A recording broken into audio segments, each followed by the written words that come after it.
چې ابو جهل خپلې پیسې لګولې وي او دوی زما او ستا د ټکس په پیسو باندې صرف سولر لګولې. څه کړي؟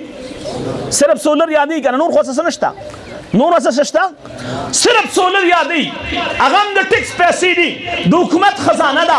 ابو جهل ابو لهب خپلې پیسې لګولي، خانه کعبه باندې لګولي، ستا او زما د جومات نه بهتر جومات باندې لګولي. ادا حاجي صاحب جومات نه دی، ادا ملک صاحب جومات نه دی، ادا خان جومات نه دی. ابو جهل د چا نوټ غوښتی په سولر په خانه کعبې په تعمیر باندې. دا په سولر باندې بس تاسو نوټ غواړي که نه غواړي؟ غواړي که نه غواړي؟ اوس دا راته ووایې ابو جهل هغه ته ایمان نصیب شو؟ نه دی نصیب شوی. ابو لهب ته ایمان نصیب شوی؟ نه دی نصیب شوی. عتبه ته ایمان نصیب شو؟ نه.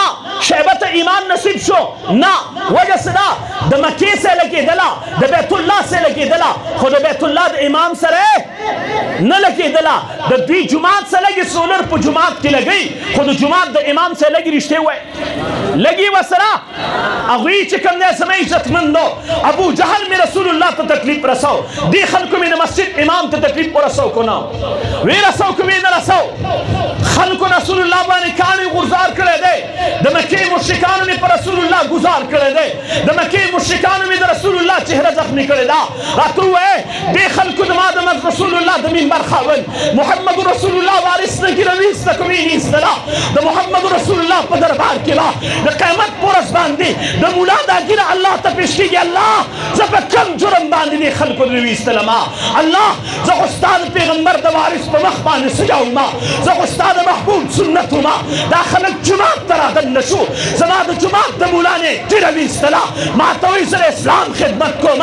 ها جومات ته دننه کېدل، د جومات د ملا بېزتي کول، ته ورته د اسلام خدمت وایې. ما ته دا ووایه د جومات د ملا نه ګیره ایستل دا د جومات دا د اسلام خدمت دی.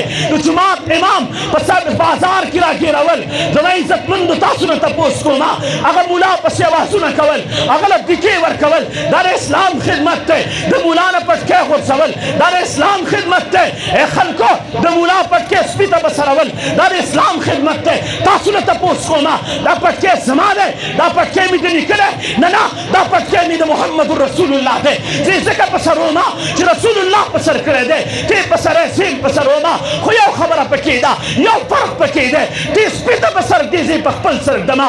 ته خر ته په سر ږدې، زه په خپل سر ږدمه. ته خنزیر ته په سر ږدې، زه په خپل سر ږدمه. ته بیزو ته په سر ږدې، زه په خپل سر باندې ږدمه.